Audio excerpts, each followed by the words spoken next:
সাংবাদিক বন্ধুগণ, বাংলাদেশ স্বাধীনতার পর 54টি বছর এক এক করে পার করেছে। একটি জাতিকে ঘুরে দাঁড়ানোর জন্য এটি যথেষ্ট সময় ছিল।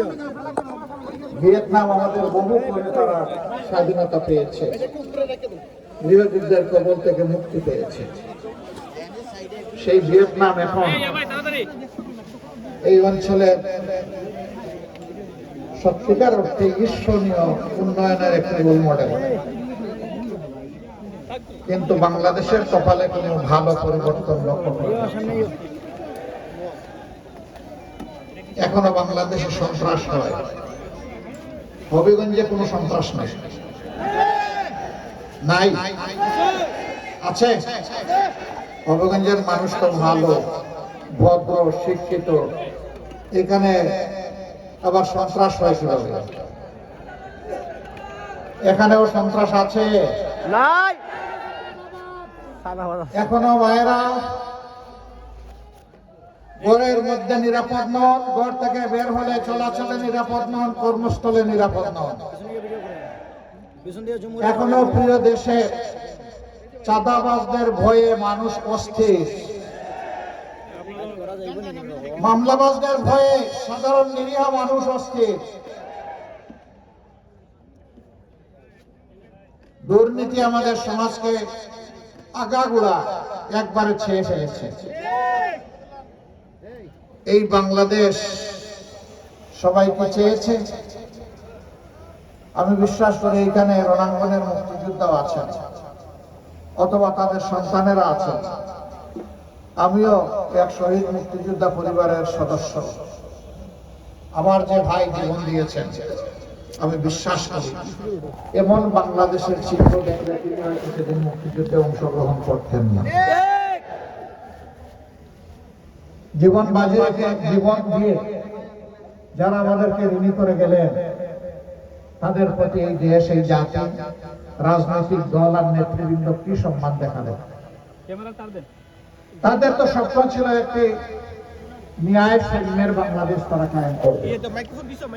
মানুষের জীবনে অর্থনৈতিক মুক্তি আসবে, সন্তানরা সুশিক্ষা পাবে, আবাল বৃদ্ধ বনিতা তারা তাদের স্বাস্থ্য পরিচর্যার সমস্ত অধিকার ভোগ করবে, সমাজে নিরাপত্তা থাকবে এবং ন্যায় বিচার নিশ্চিত হবে। আসলে কিছুই হলো না। কার কারণে হলো না? এর জন্য কি সাধারণ জনগণ দায়ী? অবশ্যই না।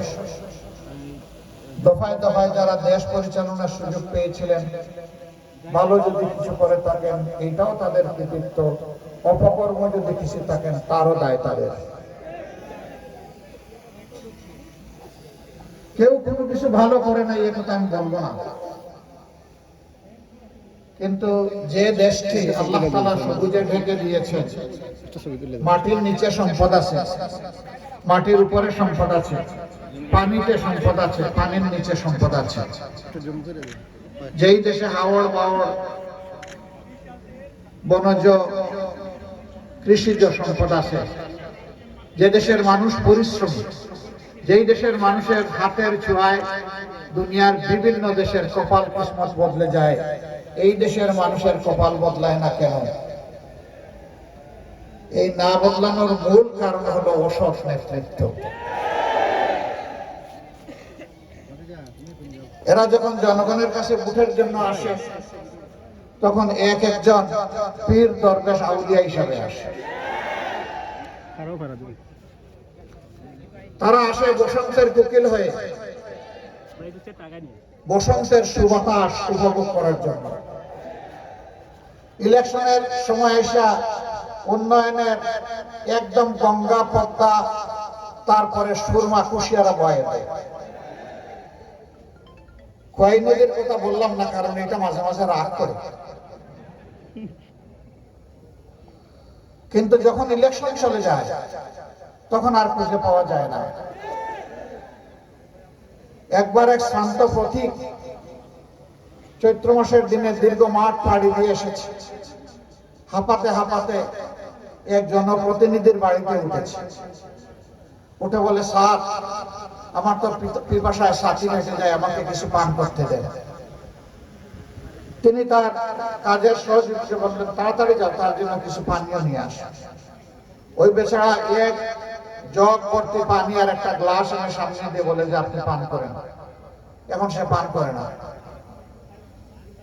তিনি জিজ্ঞেস করলেন যে এত সময় আপনি বললেন ছাতি ফেটে যাচ্ছে, এখন পানি সামনে জগ ভর্তি পানি গ্লাস আছে, আপনি পান করছেন না কেন?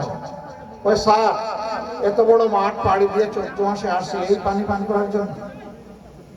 তাইলে কোন পানি পান করতে আসছে? ওই যে ইলেকশনের সময় যে আমাকে পান করাইছিলেন, যে পানি ফুস করে উঠেছিল, ওই পানি খাইতে হলে আরো 5 বছর অপেক্ষা করা। বুঝতে পারছেন বিষয়টা? ওই 5 বছরে একবার ফুস করা পানি খাওয়ায়, ফান্টা, স্প্রাইট, এই ধরনের কোক যেগুলো আছে এগুলো খাওয়ায়। ওই সময় বলে যে যার দিকে তাকায় বলে যে আপনারা তো আমার ভাইয়ের মতো লাগে। এরপরে ইলেকশন যখন চলে যায় তখন ভাই তো দূরের কথা, একটু সালারও মর্যাদা দিতে রাজি হয় না। জনগণের সম্পদ তারা যুগ যুগ করে লুণ্ঠন করে নিয়ে গেছেন। আপনারা জানেন গত 15.5 বছরে কমপক্ষে 28 লক্ষ কোটি টাকা বাংলাদেশ থেকে বিদেশে পাচার হয়। এই টাকাগুলা কার? জনগণের। 18 কোটি মানুষের। রাস্তায় যিনি ভিক্ষা করেন এই টাকাতে তার অংশ আছে, আজকের জন্ম নেওয়া শিশুর অংশ আছে।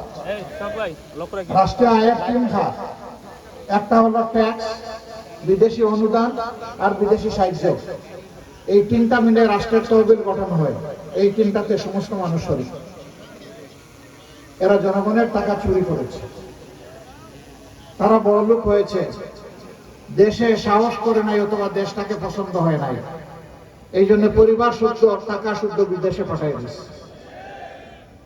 ইনশাআল্লাহ আমরা দুর্নীতিমুক্ত একটি বাংলাদেশ গড়ার অঙ্গীকার নিয়ে ময়দানে এসেছি।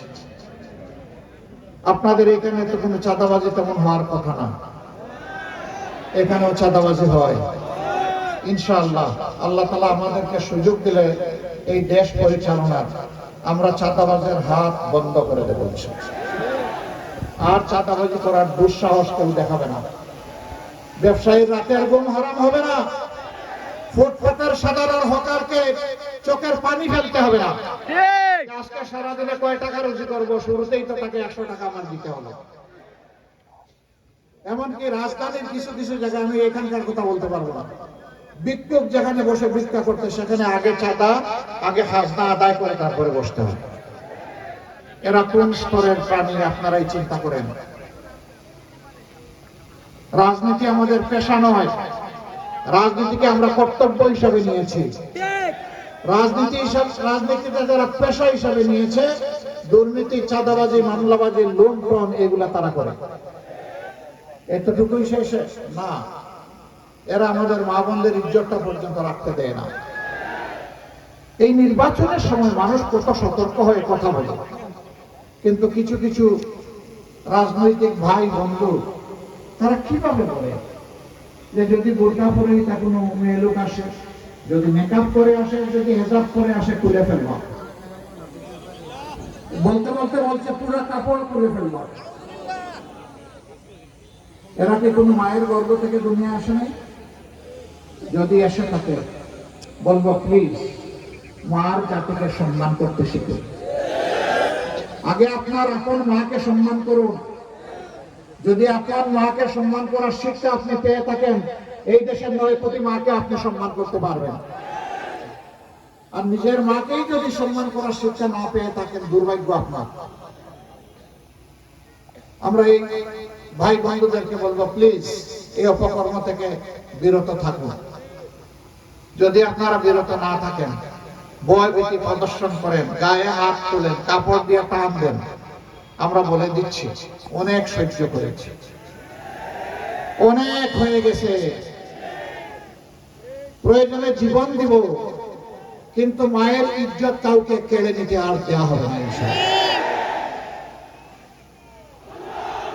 যদি বাংলাদেশের কোথাও কোনো দুর্বৃত্ত এই অপকর্ম করে আমি আপনাদেরকে আহ্বান জানাবো, ওকে আপনারা সমুচিত শিক্ষা দেবেন, এরপরে পুলিশের হাতে তুলে দিবেন। এর জন্য কেউ যদি আপনাদের বিরুদ্ধে মামলা করতে চায়, বলবেন মামলা আমার বিরুদ্ধে করার জন্য। আমরা আশা করব যারা এই অপরাধ করেছেন তারা অনুতপ্ত হয়ে জাতির কাছে, মার জাতির কাছে, 9 কোটি মা বোনের কাছে তারা ক্ষমা চাইবে। সম্মানিত ভাইরা, আমাদের অঙ্গীকার খুবই স্পষ্ট। আমরা ন্যায় বিচার সমাজে কায়েম করার পক্ষে। আল্লাহ হুকুমের কথা বলেছেন হযরতুল আল্লাহ আমাদের বানিয়াচং আজমেরগঞ্জের, যিনি ইনশাআল্লাহ সংসদ সদস্য পদ প্রার্থী আব্দুল বাসিত আজাদ সাহেব, আমরা সেই আদল এবং ইহসান সমাজে কায়েম করতে চাই। একজন সাধারণ মানুষ অপরাধ করলে যে আইনে তার বিচার হয়ে শাস্তি হবে, রাষ্ট্রের রাষ্ট্রপতি, প্রধানমন্ত্রী, মন্ত্রী পরিষদের সদস্য, তারাও যদি সেই অপরাধ করেন, ইনশাআল্লাহ আইন এবং বিচার কাউকে ছাড় দিয়ে কথা বলবে না। আইন সকলের জন্য সমান হবে, বিচার আর টাকার বিনিময়ে বিক্রি হবে না ইনশাআল্লাহ। গরিবের, অসহায় মানুষের কোনো বিচার নেই, বিচার সবসময় প্রভাবশালীর পক্ষে। এই বিচার ইনশাআল্লাহ আল্লাহ আমাদেরকে সুযোগ দিলে আমরা অচল করে দেবো। এই বিচার আর চলবে না। ওই বাংলাদেশ আর দেখতে চাই না, যেই বাংলাদেশে আমার মা বোন, জায়া কন্যা কারো কোনো জীবন এবং ইজ্জতের নিরাপত্তা নাই। এই বাংলাদেশ দেখতে চাই না। এই বাংলাদেশও দেখতে চাই না যেই বাংলাদেশের চাঁদার জ্বালায় সমস্ত মানুষ অতিষ্ঠ। ওই বাংলাদেশও দেখতে চাই না নিরীহ মানুষের বিরুদ্ধে মিথ্যা মামলা দিয়ে তাদেরকে আদালতে হাজির করে হেনস্থা করা হয়, তাদের উপর পৈশাচিক নির্যাতন করা হয়। সেই বাংলাদেশও দেখতে চাই না। ওই বাংলাদেশও দেখতে চাই না যারা নির্বাচিত প্রতিনিধি হবেন তারাই চরিত্র হারিয়ে লুণ্ঠনকারী হয়ে যাবেন। সেই বাংলাদেশ দেখতে চাই না। আমাদের অঙ্গীকার স্পষ্ট। আমাদের যারা নির্বাচিত হবেন আল্লাহ তাআলার মেহেরবানিতে এবং আপনাদের দোয়া ভালোবাসা বোধে তারা প্রতি বছর একবার জনগণের সামনে তাদের আয় ব্যয়ের হিসাব প্রকাশ করতে বাধ্য হবেন। শুধু নির্বাচিত প্রতিনিধি নন, তার পরিবারের প্রত্যেক সদস্যের আয় ব্যয়ের হিসাব দিতে হবে। তিনি জনগণের সম্পদে হাত দিয়েছেন কিনা তা জানার অধিকার এই জনগণের অবশ্যই আছে। আমরা ইতিমধ্যে ঘোষণা করেছি আমরা কিছু বিষয় আছে, এগুলা বৈধ হলে ওই সুযোগগুলো রাষ্ট্রের পক্ষ থেকে আমরা নেব না। কোন প্লট অত্যন্ত স্বল্প মূল্যে যেটা এমপি মন্ত্রীদেরকে দেওয়া হয়, সেই প্লট আমরা নেব না। আমরা বলেছি বিনা ট্যাক্সের গাড়ি আমরা কিনবো না। তৌফিক তাকে ট্যাক্স দিয়ে গাড়ি কিনবো, না তাকে রিক্সা চলবো, এটাও যদি না তাকে পায়ে আনবো। কিন্তু জনগণের তহবিলের অপব্যবহার করবো না। এরকম আরো কিছু বিষয় আছে যেগুলা বাদ দিয়ে চলা যায়। সাধারণ জনগণ যেভাবে চলে আমরা ইনশাআল্লাহ সেইভাবে চলবো। সম্মানিত ভাইরা, এই হবিগঞ্জ আমি শুনেছি এইটাও সন্ত্রাস কবলিত। আপনারা কি চান এই হবিগঞ্জ আর সন্ত্রাস কবলিত থাকো? যদি না চান তাইলে 12 তারিখ আপনারা সিদ্ধান্ত জানাবেন ইনশাআল্লাহ। যারা সন্ত্রাসের বিরুদ্ধে দাঁড়াবে তারা ন্যায় ইনসাফের পক্ষে ভোট দেবে, আর যারা সন্ত্রাসকে লালন করবে তারা অন্যদিকে ভোট দেবে। এই হবিগঞ্জ আলহামদুলিল্লাহ আল্লাহর অপূর্ব নিয়ামতে ভরপুর। এখানে হাওড় বাওড়, বিল বাদল, নদী নালা, মৎস্য সম্পদ প্রচুর। এখানে খনিজ সম্পদ আছে, এখানে বনজ সম্পদ আছে, এখানে চা বাগান আছে, এখানে বাংলাদেশে যা দরকার সব কিছু আছে। কিন্তু হবিগঞ্জে যদি কেউ চলাফেরা করে বিবেক দিয়ে বলবে এটি আমার বাংলাদেশ নয়। সৎ মায়ের সন্তানের মতো আচরণ করা হয়েছে যুগ যুগ ধরে। এই ধারা আমরা পাল্টে দিতে চাই ইনশাআল্লাহ। আমাদের অঙ্গীকার, যে এলাকাকে যত বেশি বঞ্চিত করা হয়েছে, আল্লাহ তাআলা আমাদেরকে দেশ পরিচালনার সুযোগ দিলে ওই এলাকা থেকেই সর্বপ্রথম আমরা উন্নয়নের কাজ শুরু করব। আমরা কারো উপর বেইনসাফি করব না। যার যেটা পাওনা তার ঘরে সেটা পৌঁছে দেওয়ার চেষ্টা করা হবে। এই টাকা আমরা যদি সরকারে যাই, এটা আমাদের বাপ দাদার টাকা নয়। এই টাকা 18 কোটি মানুষের টাকা। 18 কোটি মানুষের টাকা 18 কোটি মানুষের জন্যই ব্যয় করা হবে ইনশাআল্লাহ। এখানে মেডিকেল কলেজ হয়েছে, এখনো পূর্ণাঙ্গ হাসপাতাল হয়নি, নিজস্ব ক্যাম্পাস গড়ে ওঠেনি, দাঁড় করা ক্যাম্পাসে চলছে। দিন তো অনেক চলে গেল, বছরও অনেক চলে গেল, আমরা নাকি সিঙ্গাপুর হয়ে গেলাম, তারপরে আমাদের হাসপাতালটা এমন থেকে গেল কেন? ইনশাআল্লাহ আল্লাহ আমাদেরকে সুযোগ দিলে পূর্ণাঙ্গ মেডিকেল কলেজ হবে এবং মানসম্মত নিজস্ব ক্যাম্পাসের হাসপাতাল গড়ে তোলা হবে। এখানে বিশ্ববিদ্যালয় হয়েছে, সেই বিশ্ববিদ্যালয়ের একই হালত, এটিম অবস্থা। আমরা সেই এটিম অবস্থার অবসান ঘটাবো ইনশাআল্লাহ। এবং বিশ্ববিদ্যালয়গুলো শুধু কাগজের সার্টিফিকেট তৈরির কারখানা হবে না, দক্ষ জনবল তৈরির কারখানা হবে, যারা দেশ গড়ার কারিগর হবে ইনশাআল্লাহ। সেই শিক্ষা আমরা হাতে দেব। আমরা যুবকদের হাতে বেকার ভাতা তুলে দিতে পারবো না, বেকার ভাতা তুলে দেব না। আমাদের যুবকেরা কারো কাছে বেকার ভাতা চায় না। তারা চায় তাদের হাতে মর্যাদা দেওয়া হোক, তাদের হাতে মর্যাদার কাজ তুলে দেওয়া হোক। আমরা আমাদের জনবলকে নিয়ে আমাদের যে পরিকল্পনা, ইনশাআল্লাহ আমরা গ্রামকেও শিল্প বানাবো ইনশাআল্লাহ।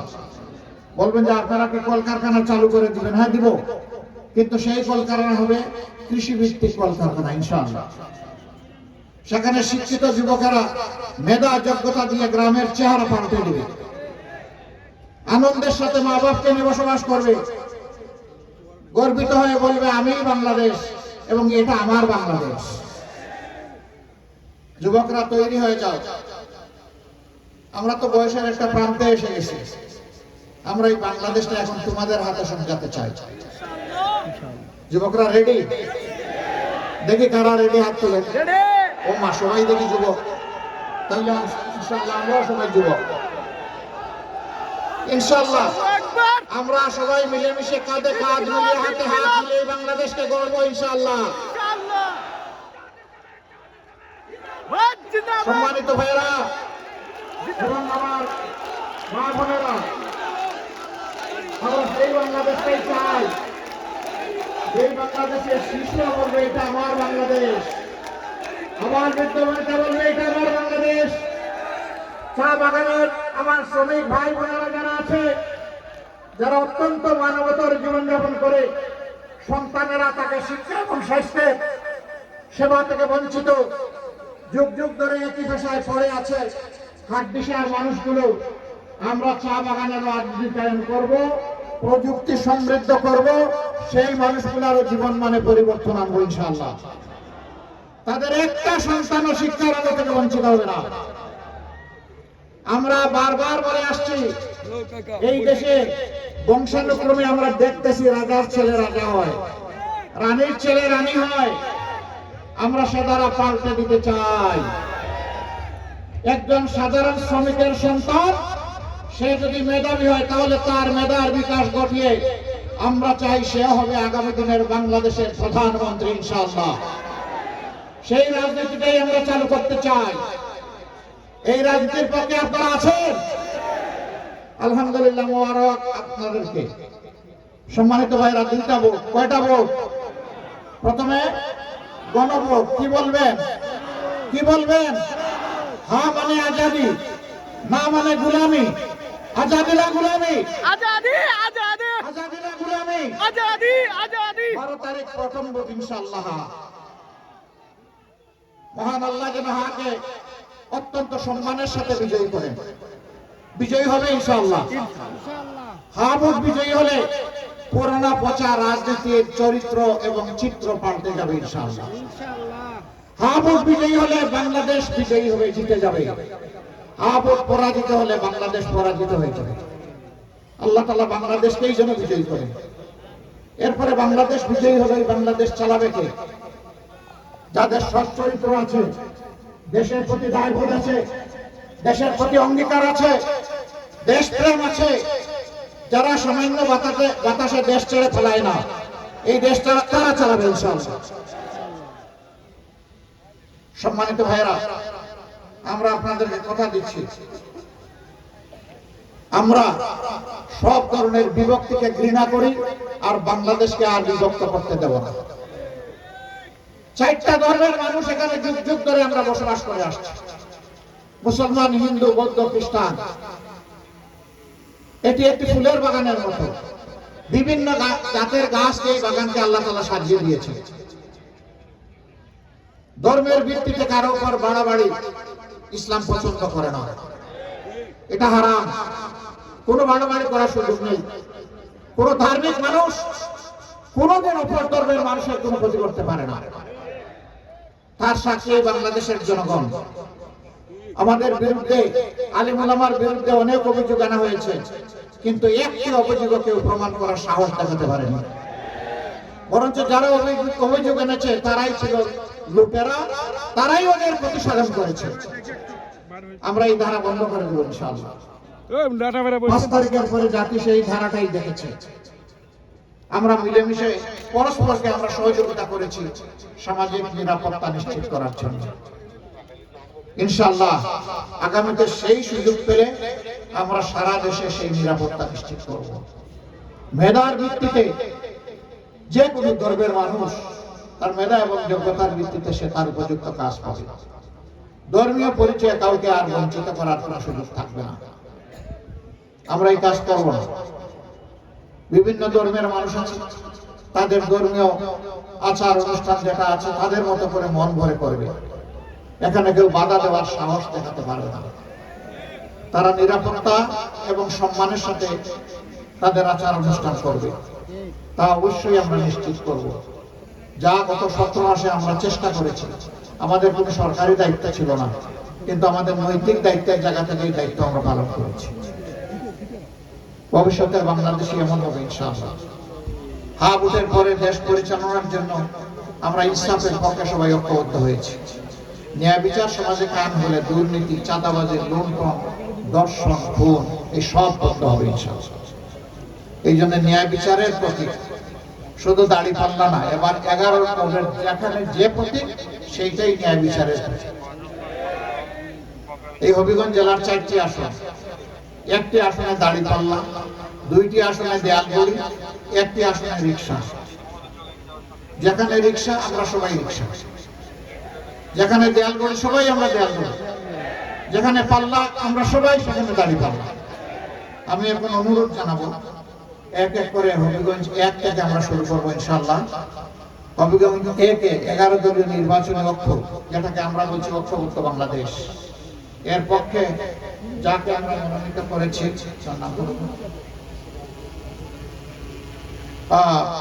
উনি বাংলাদেশ খেলাফত মজলিসের একজন নেতা, একজন দায়িত্বশীল, জনাব মুফতি সিরাজুল ইসলাম মিরপুরি।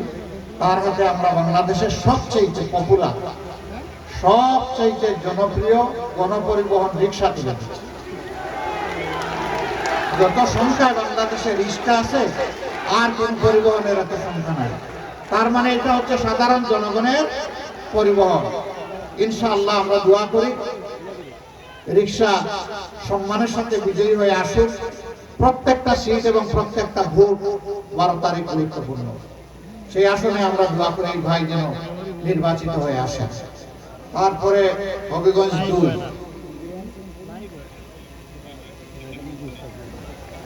ওয়ালাইকুম আসসালাম হযরতুল আল্লাহ আব্দুল বাসির আজাদ, তাকে আপনারা সবাই চিনেন আলহামদুলিল্লাহ। ইনশাআল্লাহ গড়ির কাটা 12 তারিখ ঠিক মতো করবে ইনশাআল্লাহ। সকাল সন্ধ্যা গড়ির পক্ষে জোয়ার তৈরি হবে ইনশাআল্লাহ, এবং জোয়ার ইতিমধ্যে তৈরি হয়ে গেছে। এই জোয়ারকে বিজয়ের দ্বার প্রান্তে আল্লাহ যেন পৌঁছায় দেয়। এবার হবিগঞ্জ 3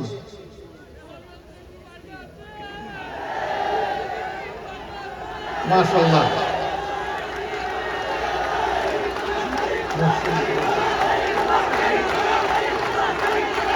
মাশাআল্লাহ শক্ত করে ধরো, এইভাবে শক্ত হয় না, পুরো হাত দিয়ে আলহামদুলিল্লাহ। ইনসাফের প্রতীক দাঁড়িপাল্লা আমরা তার হাতে তুলে দিলাম।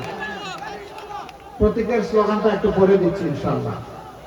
আমরা দোয়া করি এই আসনে যদি দাঁড়িপাল্লা বিজয়ী হয়, সন্ত্রাস দূর হবে ইনশাআল্লাহ, চাঁদাবাজি দূর হবে ইনশাআল্লাহ, মায়ের ইজ্জত সংরক্ষণ হবে ইনশাআল্লাহ, সকল ধর্ম দল মতের মানুষ নিরাপত্তা পাবে ইনশাআল্লাহ, যুবকরা হাতে হাতে কাজ পাবে।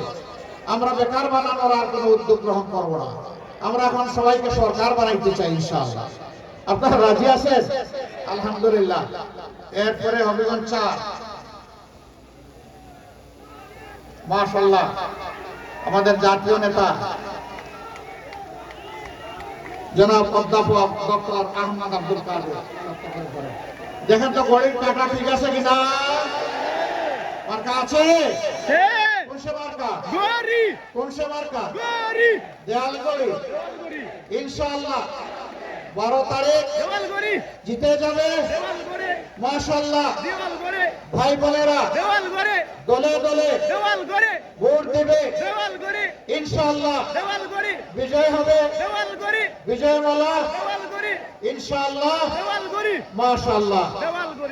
এবার আমরা পাল্লার পক্ষে স্লোগান দেব ইনশাআল্লাহ। প্রতীক আছে? আছে? কোন সে প্রতীক? আস্তে করে আরে জোরে হয়ে গেছে, আরো জোরে জোরে সুরে 12 তারিখ সকাল 7 মা বোনেরা ভাই বাপেরা দলে দলে ইনশাআল্লাহ বিজয় হবে মাশাআল্লাহ। এরপরে রিক্সা, আমরা আগেই বলেছি এটা হলো সবচেয়ে পপুলার জনপ্রিয় গণপরিবহন। এই রিক্সার বিজয় আল্লাহ তাআলা দান করুন, আমরা দোয়া করি। প্রতীক আছে? কোন সে প্রতীক? আরো জোরে ইনশাআল্লাহ 12 তারিখ জিতে যাবে মাশাআল্লাহ ইনশাআল্লাহ, বিজয় মালা। জাযাকুমুল্লাহু খায়রা। সম্মানিত ভাইরা, আমরা তাহলে আপনাদের কাছে 4টা আসনে সহযোগিতা চাইলাম। শেষ কথা, 4টা আসন ইনসাফের হাতে আপনারা তুলে দেন, ঐক্যবদ্ধ বাংলাদেশের হাতে তুলে দেন। সবাইকে বহু সুযোগ দিয়েছেন, দফায় দফায় আপনারা জানার পরীক্ষা নেওয়ার সুযোগ পেয়েছেন। একবার আমাদেরকে পরীক্ষা করুন, আমরা আপনাদের আমানতের পাহারাদার হব, চৌকিদার হব ইনশাআল্লাহ। সম্পদ ইজ্জত জীবনের পাহারাদার হব, এ দেশের মালিক হব না ইনশাআল্লাহ, আমরা সেবক হব। আপনারা যদি এই আমানত আমাদেরকে দিয়ে উপহার দিয়ে সাহায্য করেন, আমরা ইনশাআল্লাহ আপনাদের আস্থার প্রতিদান দেওয়ার জন্য আমরা অঙ্গীকারবদ্ধ। আল্লাহ যেন সেই অঙ্গীকার পালন করার তৌফিক দান করেন। লিল্লাহি তাকবীর, লিল্লাহি তাকবীর। ইনকিলাব ইনকিলাব ইনকিলাব মঞ্চের এই দেখেন হাদির একটা ছবি এখানে আছে। এখানে একটা ব্যানারে লেখা আছে, আমি হাদি হত্যার বিচার চাওয়ার জন্য এখানে এসেছি। আমি কথা দিচ্ছি, শুধু হাদি নয়, আবরার ফাহাদ, আবু সাইদ, হাদি সহ তাদের যত সহযোদ্ধা আমাদেরকে জীবন দিয়ে তাদের জীবন জাতির জন্য উপহার দিয়েছে, আমরা তাদের বিচার করব ইনশাআল্লাহ। তাদের হত্যাকারীদের বিচারই বাংলার মাটিতে হবে ইনশাআল্লাহ। এই দাবি পূরণ হবে, তবে হ্যাঁ, ন্যায় বিচার হবে, জেনে তেনে বিচার হবে না, বিচারের নামে কারো উপর অবিচার করা হবে না। ন্যায় বিচার আমরা নিশ্চিত করবো, তাতে কেউ মুক্তি পায় মুক্তি পাক, শাস্তি পায় শাস্তি পাবে। রাষ্ট্রের বাহিনী যারা আছেন তাদের প্রতি আমার অনুরোধ, রাষ্ট্রের কর্মকর্তা কর্মচারী যারা আছেন তাদের প্রতি আমার অনুরোধ, সবাই মিলেই তো আমরা বাংলাদেশ, এটি তো আমাদের সকলের বাংলাদেশ। বাংলাদেশটা ভালো হলে আমরা সবাই ভালো থাকতে পারবো। একটা সুষ্ঠু নিরপেক্ষ অবাধ নির্বাচনের জন্য জনগণের যেমন দায়িত্ব আছে, রাষ্ট্রীয় কর্মকর্তা কর্মচারীদেরও সেই দায়িত্ব আছে। আমরা দোয়া করি তারা কোনো দলের নয়, ব্যক্তির নয়, তারা সেদিন হবে 18 কোটি মানুষের। তারা সেদিন হবে কার? মানুষের 18 কোটি মানুষের। আর আমি ঘোষণা দিচ্ছি, আমি জামাতে ইসলামের বিজয় চাই না, আমি চাই বাংলাদেশের 18 কোটি মানুষের বিজয়। সেই বিজয়ের অপেক্ষায় থাকলাম, আল্লাহ তাআলা কবুল করুন। 13 তারিখের সূর্য যেন নতুন বাংলাদেশকে পিঠে নিয়ে উদিত হয়। আল্লাহ তাআলা যেন এই জাতির প্রতি সেই রহম শুরু করেন। আপনাদের সকলকে ধন্যবাদ এবং কৃতজ্ঞতা। আসসালামু আলাইকুম ওয়া রাহমাতুল্লাহি ওয়া বারাকাতুহু। ওয়ালাইকুম আসসালাম।